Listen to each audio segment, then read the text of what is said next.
Okay, everybody, here is lesson 28, number 30. This one asks us to draw PQ, segment PQ 2 3/4 inches long, and then with a protractor draw ray QR so that angle PQR measures 30 degrees.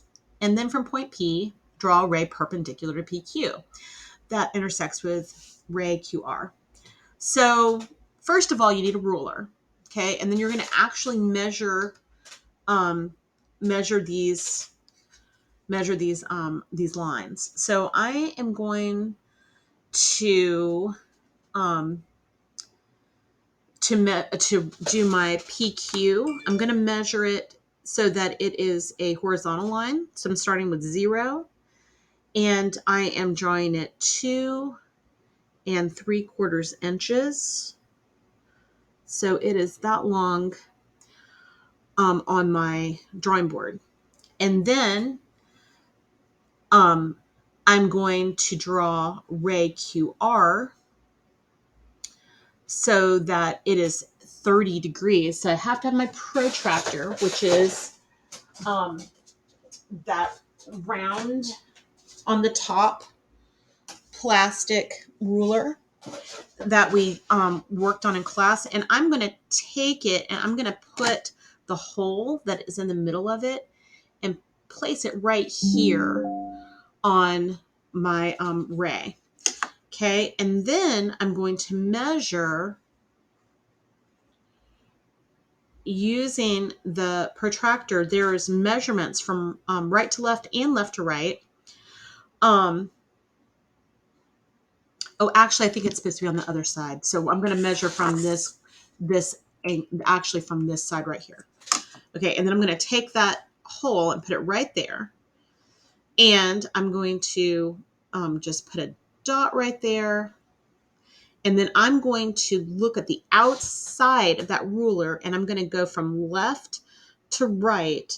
And that's and I'm going to find the 30-degree mark, and I'm just going to mark a line there. And then I'm going to take my ruler, and I am going to just take my ruler and use that as a straight edge to mark that line. Whoops. And that is going to make that measurement 30 degrees, right? So here, it's a little bit hard for me to do on this, but I'm going to do my best. And here.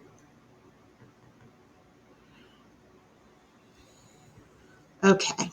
So this is a 30-degree angle, okay? And how do I know that? Because right here it says 30 degrees on my protractor, okay? Now, from point P, so this is P and this is Q. And then this is Q and this is R. So this is a ray. So it starts right here and it extends this way, okay? Then from point P, I'm going to draw a ray perpendicular to PQ. So that means it's going to form a right angle, right? So here, I'm going to draw a line that's straight up, that's perpendicular to PQ, where it forms a right angle. Okay, so see this right angle right here. Okay, so now I have a triangle. Okay, label the points where the ray intersects point M. So let's see here, where the ray intersects. So this is actually, so I guess I shouldn't name that P. Let me erase this part. Where's my eraser? So that's not R. This is going to be right here. I'm going to call that M. So maybe another point on this line is R. And then we're going to measure PMQ. So that means this angle right here, right? what's this angle right here? Well, if this is 90 degrees and this is 30 degrees, then that means that this remaining angle right here is going to be 180 minus 120. So that means that this is going to be a 60-degree angle, okay? And if I went and took my protractor and put it up here on this green dot and put the hole there, I could measure it with my protractor as well. But if we know that this is a 90-degree angle and we know that this is a 30-degree angle, then we know that together that equals 120. So the other angle has to be 60 degrees. All right. So that's number 30 on lesson 28. Now let's look at the other one that we were asked for help with. This is on lesson 27, number 30 on lesson 27. So look at lesson 27. This is page 180. And let's look at this circle. Okay, so we have a circle.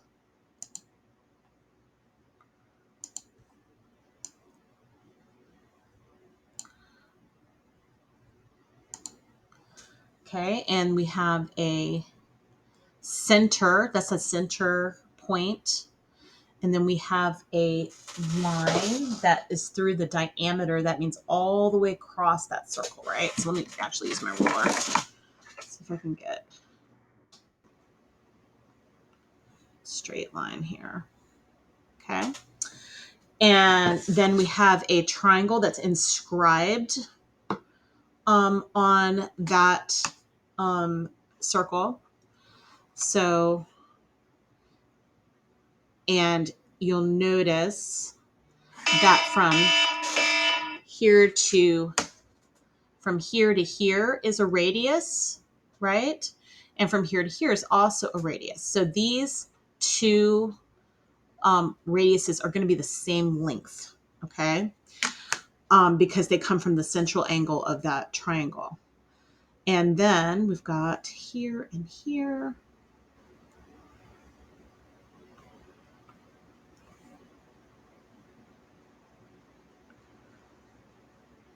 Oops, not quite. So try to. All right, and then we have the rest of that triangle. So we've got the base of that triangle and then two sides. This is an isosceles triangle because it has two sides that are exactly the same length.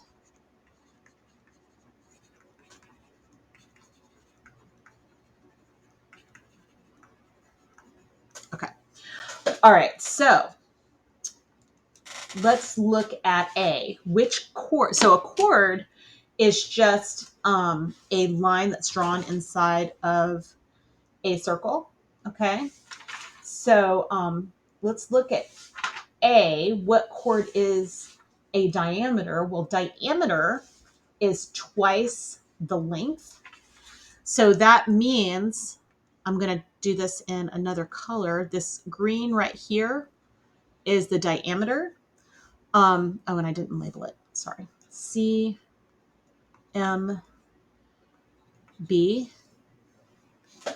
And then this is A. Okay.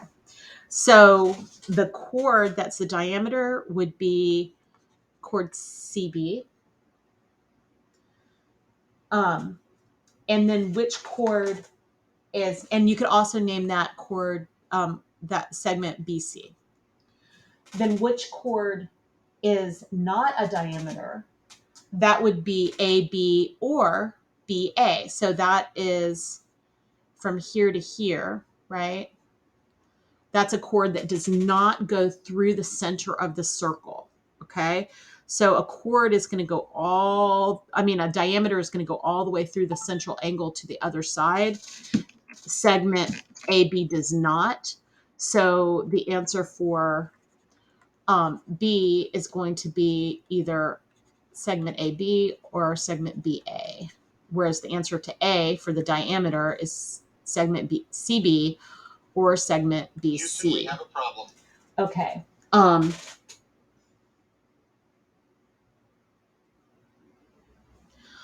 right, now let's look at the next question, which is what angle is an acute central angle? Now you'll notice that I'm going to make this black again, that this is the central angle right here at M. Okay, so we've got two angles from there. We have this angle right here, Houston, and then we have this angle right here. Well, remember that obtuse is greater than 90 degrees, and acute is less than 90 degrees. So which one of these angles looks like it is less than a 90-degree angle? Well, not this large angle right here, right? This is an obtuse angle. So this angle here is going to be our acute angle. So C is going to be AMC, angle AMC, or another way you can name that is angle CMA. And then for D, it says which angles are inscribed angles. That means inscribed onto the circle. So we would say that that means that they come there. I'm going to draw them in a different color so you can see this. So I'm going to do it in light blue. No, well, let me do it in purple. Okay, so CBA inscribes an angle here, right? This is we you see where that where here's the angle, and then this is this goes out to the outside of that circle. Okay, that's one angle. So angle CBA, or angle ABC. And then take the purple out.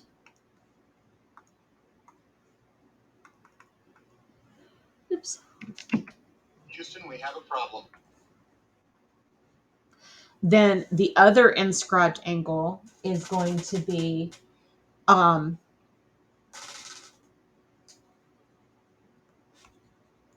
this angle right here, which is AMB. So see this right here. So it's going to be, oops, angle AMB or angle BMA. All right. All right. Now look at the last question. Which two sides of triangle AMB? So remember, this is the triangle right here. Are equal in length, and that's what we talked about at first. So these two sides right here that are the radiuses of this triangle. So that would be line MA or AM, and then MB or BM. Two ways to name that. Okay, well, I hope that helps. Oh, one more thing. Let me also just go over one other question that I had today as well in math tutoring, was how to find the LCM. So let's look at number, let's see which number that was again. Let's look at lesson 28 and look at D on 7D. So it says use prime factorization to find the least common multiple of 27 and 36. Okay. So what we would do is we would factor each one of those numbers. Okay. And then after we factor them, we're going to multiply all the factors they have in common together. So 27 factors to 3, 3, and 3. And 36 factors Houston, we have a problem. to 2, 2, 2, 3, and 3. Okay. So this is what Houston, consistently works. So we're going to look at the number to the left just so that I'm going to start with 27. We need to use all of the factors of 27 in order to form a number that both 27 and 36 can go into. We have to use all the factors of both of these numbers so they can both divide evenly into them. But we only need to use the factors once. So we're going to start with 27. We know we need all three of these threes. So we're going to compare that because we're going to pull the numbers together. So we're going to compare that to 36. Well, 36 has a 3. But that's already used in 27, so we don't have to use it again. 36 has another 3, but it's already used in 27, so we don't have to use that again.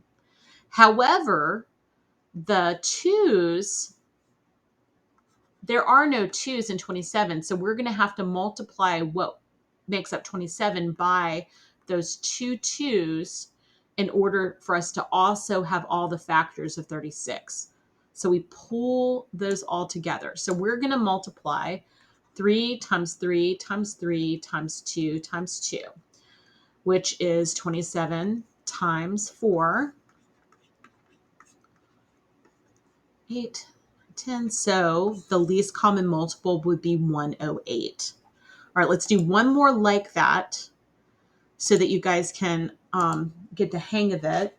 Let's find the factors of,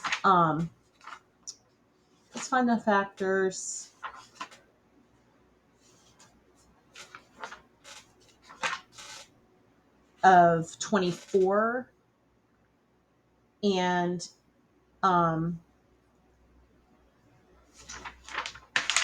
actually, hold on.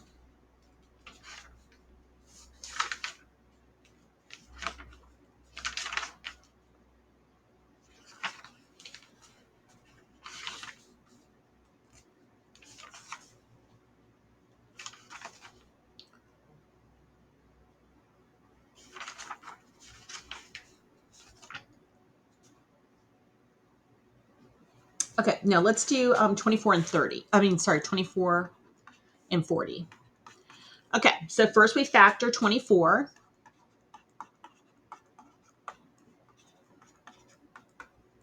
We factor 40.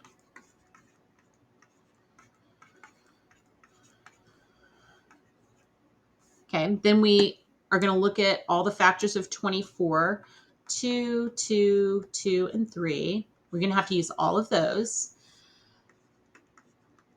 Look at the factors of 40. Well, 40 has a 2, so we can use the 2 from 24. 40 has another 2, so we can use that 2 from 24. 40 has another 2, so we can use that 2. And then 40 has a 5, but we don't have a 5 over here, so we're going to have to multiply all of these numbers by 5 as well. Okay, then we multiply all these factors. So this is 2 times 2 times 2 is 8. 3 times 5 is 15. So we're going to multiply 15 times 8. 8, 12. So the least common multiple of these two numbers will be 120. Okay, I hope that helps you guys with some common questions from the lessons last week. If you have any other questions, please bring them to class and I'll make a note of it and try to do a video. Thanks a lot.